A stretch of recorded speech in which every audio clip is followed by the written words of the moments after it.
I'm here in Capua. I've been told it's not Capua, it's Capua, and that's the Roman bridge, Ponte Romano. That's part of the Appian way that goes on north to Rome. And it was on that bridge that some of the crucifixions after Spartacus defeat were placed. Rome's about 120 miles north of here. I'm about 5 miles north of the Arch of Hadrian, and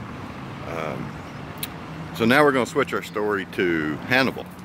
And about 215 BC, he was fighting in Spain.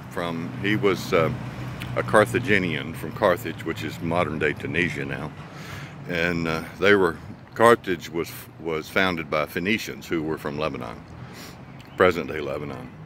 And around 215, they were fighting Rome over Spain.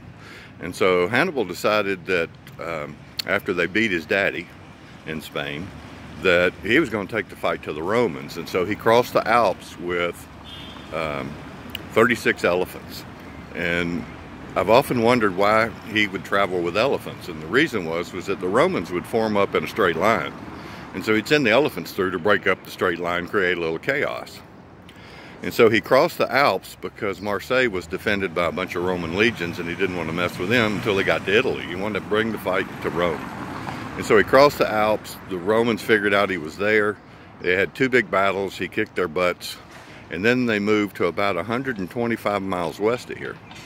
And Hannibal had 40,000 troops, and the Romans decided to stop playing around, and they sent 80,000 troops.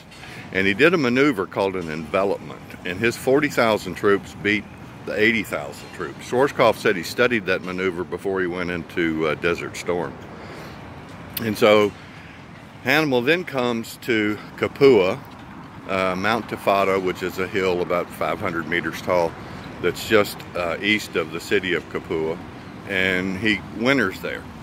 And back then, there weren't countries, there were city-states. And so Rome was a city-state. Capua was a city-state. It was actually third in size behind Rome, and then Carthage, and then Capua. And so they decided that if Hannibal was this good, he might beat the Romans, and they threw their allegiance over to him. And so Hannibal then couldn't understand why the Romans didn't capitulate. I mean, he'd kicked their butt 3 times, killed tens of thousands of Romans, but the Romans said, stick it in your ear, and decided they weren't going to capitulate. So Hannibal headed to Rome, and he didn't have the men to take Rome. And he asked the people in Carthage to send reinforcements. They were more concerned about their property in Spain and didn't do it. So for about 10 years, he roamed the Italian countryside, taking whatever he wanted to. Now, Hannibal built his armies primarily from the local tribes who were unhappy with the Roman rule. But after about 10 years, pretty much everybody gave up. And so Rome figured out they were going to do what Hannibal did and went to North Africa. And Hannibal met and fought the Romans in the Battle of Sama, and he lost.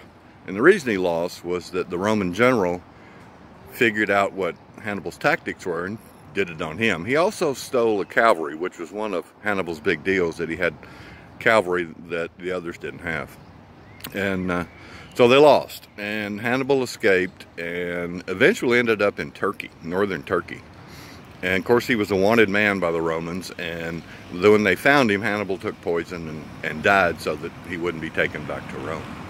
And so this is the Volturno River in Capua, and it's important because of 2 things. One, it's probable that Spartacus crossed this bridge, but it's also probable that Hannibal crossed this bridge on his way to Rome, even though he didn't go there. The third thing was that when we landed in World War II in Salerno on the beach and moved up this way, the Germans pretty much fought a retreating defense, and they ended up with 4 lines called the Winter Line. And one of them was the Volturno line, which is based on this river. So in September of '43, we bombed these bridges and blew them up. So what you're seeing now is the recreation by the Army Corps of Engineers after the war of the Roman bridge. And there was even some towers built in 1243 by one of the kings of Italy. And they even rebuilt those for them. And so the Volturno River then was the first line of defense. Basically, the Germans decided they were going to back up, and this was the first line from all the way from Salerno, and then there were 3 other lines, one of which was the Battle of Monte Cassino, which was a big deal in World War II. We lost tens of thousands of soldiers in that. So anyway, this is the Volturno River and the Roman Bridge.